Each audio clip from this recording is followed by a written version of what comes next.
जय श्री राम मित्रों, मैं पंडित देव प्रकाश मिश्रा आप सबको अध्यात्म एवं दिव्य ज्ञान चैनल पर आप सबका हार्दिक स्वागत एवं अभिनंदन करता हूँ। मित्रों, अगर आपकी कोई मन्नत पूरी ना हो रही हो या फिर तमाम प्रयासों के बावजूद आपको करियर में सफलता न मिल रही हो या व्यक्तिगत जीवन में परेशानी चल रही हो या और भी कोई दिक्कत समस्या हो, तो आपको परेशान होने की जरूरत नहीं है। आप सावन सोमवार का व्रत करके जो व्रत कथा आज मैं आप सबको सुनाने जा रहा हूँ, इस कथा को आप श्रद्धा भक्ति भाव के साथ ध्यान पूर्वक सुने और इसका पाठ करें। सावन सोमवार के दिन अगर व्रत रखकर इस कथा का पाठ किया जाए तो जातक की मनचाही मुरादें पूरी हो जाती है। आइए शुरू करते हैं सावन सोमवार व्रत की पावन कथा। मित्रों, एक साहूकार था जो भगवान शिव का अनन्य भक्त था। उसके पास धन धान्य की किसी भी चीज की कमी नहीं थी, लेकिन इसकी कोई संतान नहीं थी और वह इसी कामना को लेकर रोज शिव जी के मंदिर जाकर दीपक जलाता था। उसके इस भक्ति भाव को देखकर एक दिन माता पार्वती जी ने शिव जी से कहा कि हे प्रभु, साहूकार आपका अनन्य भक्त है, इसको किसी बात का कष्ट है तो आपको उसे अवश्य दूर करना चाहिए। शिव जी बोले कि हे पार्वती, इस साहूकार के पास पुत्र नहीं है, यह इसी से दुखी रहता है। माता पार्वती कहती है कि हे ईश्वर, कृपा करके इसे पुत्र का वरदान दे दीजिए। तब भोलेनाथ ने कहा कि हे पार्वती, साहूकार के भाग्य में पुत्र का योग नहीं है। ऐसे में अगर इसे पुत्र प्राप्ति का वरदान मिल भी गया तो वह केवल 12 वर्ष की आयु तक ही जीवित रहेगा।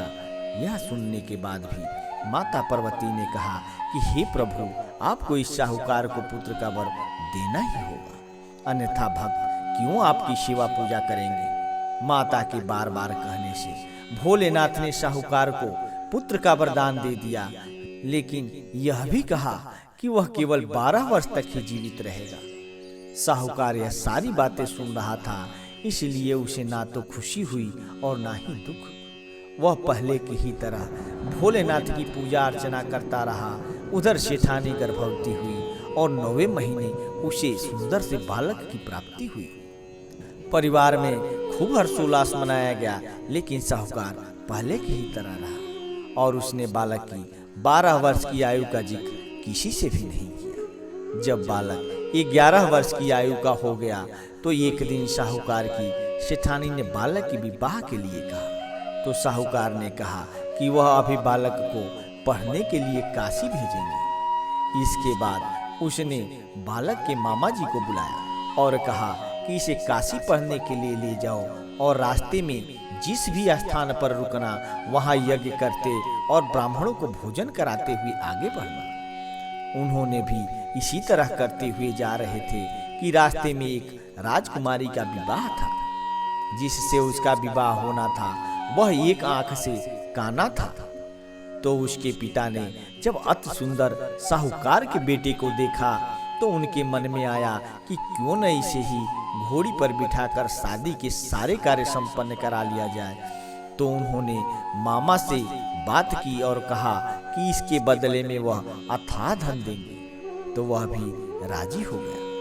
इसके बाद साहूकार का बेटा विवाह की वेदी पर बैठा और जब विवाह कार्य संपन्न हो गया तो जाने से पहले उसने राजकुमारी की चुंदरी के पल्ले पर लिखा कि तेरा विवाह तो मेरे साथ हुआ, लेकिन जिस राजकुमार के साथ भेजेंगे वह तो एक आंख का काना है।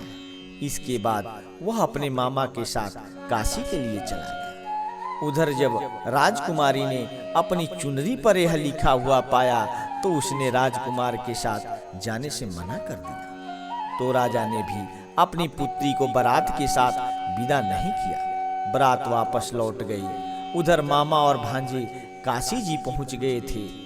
एक दिन जब मामा ने यज्ञ रच रखा था और भांजा बहुत देर तक बाहर नहीं आया तो मामा ने अंदर जाकर देखा तो भांजे के प्राण निकल चुके थे। वह बहुत परेशान हुए, लेकिन सोचा कि अभी रोना पीटना मचाया तो ब्राह्मण चले जाएंगे और यज्ञ का कार्य अधूरा रह जाएगा। जब यह यज्ञ संपन्न हुआ तो मामा ने रोना पीटना शुरू किया। उसी समय शिव पार्वती उधर से जा रहे थे तो माता पार्वती ने शिव जी से पूछा, हे प्रभु, ये कौन रो रहा है? तभी उन्हें पता चला कि यह तो भोलेनाथ के आशीर्वाद से जन्मा साहूकार का पुत्र है। तब माता पार्वती कहती है कि हे स्वामी, इसे जीवित कर दें, अन्यथा रोते रोते इसके माता पिता के प्राण निकल जाएंगे। तब भोलेनाथ ने कहा कि हे पार्वती, इसकी आयु इतनी ही थी, सो अब भोग चुका है। लेकिन माँ के बार बार आग्रह करने पर भोलेनाथ ने उसे जीवित कर दिया। लड़का ओम नमः शिवाय करते हुए जी उठा और मामा भांजे दोनों ने ईश्वर को धन्यवाद दिया और अपनी नगरी की ओर लौटे। रास्ते में वही नगर पड़ा और राजकुमारी ने उन्हें पहचान लिया। तब राजा ने राजकुमारी को साहूकार के बेटे के साथ बहुत सारे धन धान्य के साथ विदा किया। उधर साहूकार और उसकी पत्नी छत पर बैठे थे। उन्होंने यह प्रण कर रखा था कि यदि उनका पुत्र सकुशल न लौटा तो वह छत से कूदकर अपने प्राण त्याग देंगे। तभी लड़के के मामा ने आकर साहूकार के बेटे और बहू के आने का समाचार सुनाया, लेकिन वे नहीं माने। तो मामा ने शपथ पूर्वक कहा। तब दोनों को विश्वास हो गया और दोनों ने अपने बेटे बहू का स्वागत किया। उसी रात साहूकार को स्वप्न में शिव जी ने दर्शन दिया और कहा कि तुम्हारे पूजन से मैं प्रसन्न हुआ। इसी प्रकार जो भी व्यक्ति इस कथा को पढ़ेगा या सुनेगा उसके समस्त दुख दूर हो जाएंगे और मनवांछित सभी कामनाओं की पूर्ति होगी। मित्रों, अच्छा लगा हो तो प्लीज एक लाइक जरूर करना और कमेंट में हर हर महादेव जरूर लिखना। धन्यवाद।